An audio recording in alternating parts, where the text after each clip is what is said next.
Bonjour à toutes et à tous et bienvenue dans notre édition spéciale depuis le studio C de Corbeau News Centrafrique. Quel toupet, quel culot politique nous observons aujourd'hui.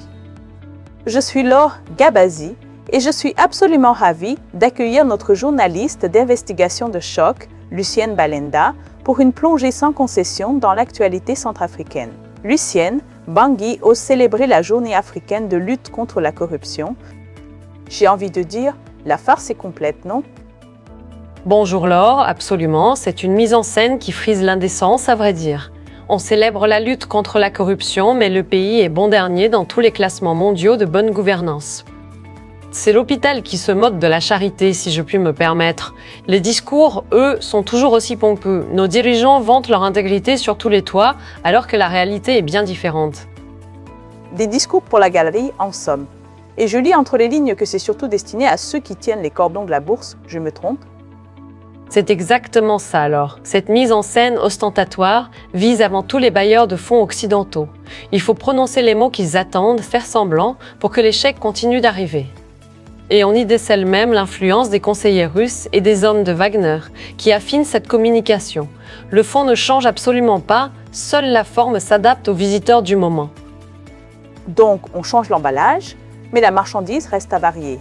Pendant ce temps, la population de Bangui, elle, ne voit aucune amélioration ? Aucune. L'or.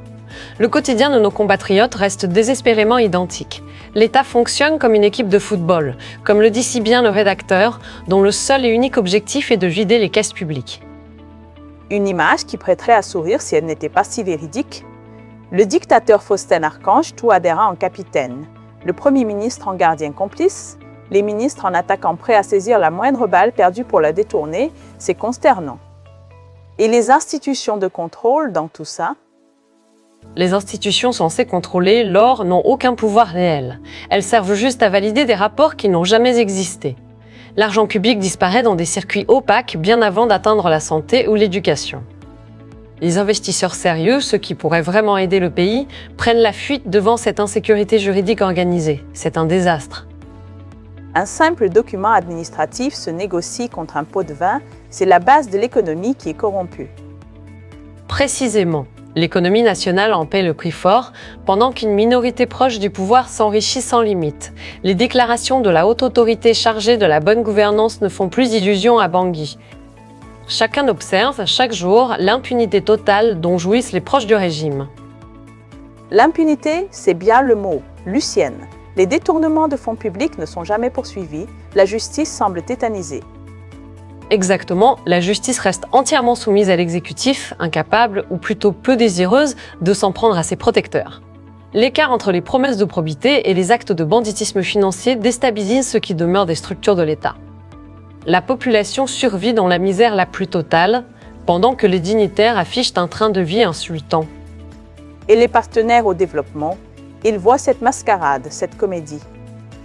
Ils la regardent, l'or, avec une passivité qui finit par interpeller. Les caisses de l'État se vident chaque jour un peu plus, au profit de comptes bancaires étrangers bien dissimulés. Les promesses de changement s'évanouissent dès que les subventions internationales arrivent sur les comptes du Trésor public. Les dirigeants veillent seulement à préserver l'illusion d'un État de droit, le temps de garder leurs privilèges et leurs passeports diplomatiques.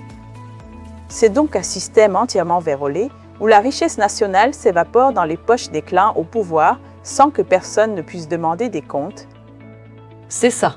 Pendant que les infrastructures s'effondrent et que les salaires des agents publics accumulent les retards, les cérémonies se succèdent dans les grands hôtels de la capitale pour signer des accords de façade, sans le moindre lendemain. Les discours moralisateurs des ministres dissimulent le pillage quotidien des ressources minières. Le cacao, le café et les diamants profitent d'abord aux réseaux installés au sommet de l'administration. Des intermédiaires étrangers qui facilitent cette fuite des capitaux, j'imagine. Oui, des intermédiaires étrangers qui aident à l'évasion des capitaux vers des paradis fiscaux bien choisis. Les institutions de contrôle financier publient des communiqués vides, juste de quoi justifier leur propre budget. Les fonctionnaires honnêtes sont mis à l'écart ou envoyés dans les régions les plus reculées. Le champ reste ainsi libre pour les prédateurs financiers. Et les ministres s'offrent des villas de luxe à l'étranger sans être inquiétés. En toute tranquillité, l'or.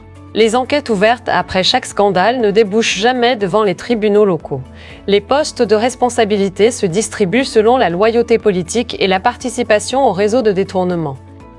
Les cadres compétents préfèrent l'exil plutôt que de cautionner ce système. C'est un véritable exode des compétences, orchestré par le pouvoir en place. Et les marchés publics? Les marchés publics reviennent de gré à gré à des entreprises fictives appartenant à la famille de l'empereur. Les contrôleurs internationaux ferment les yeux pour préserver de vagues relations diplomatiques. Et la boucle est bouclée, les discours se terminent, les invités repartent avec leurs enveloppes et les ministres retrouvent leurs habitudes de prédateurs sans la moindre inquiétude pour la suite. C'est un tableau édifiant que tu nous as dressé là, Lucienne. Merci pour cette analyse percutante. C'est moi qui te remercie, Laure. Ce dossier, c'est le travail d'Alain Zillot, notre directeur de publication, que nous saluons. Pour ceux qui veulent nous contacter, vous pouvez nous joindre via WhatsApp ou par téléphone au 336 75 95 Wilden 36 166 500 Wilden. Merci à tous de nous avoir écoutés et à très bientôt sur Corbeau News Centrafrique.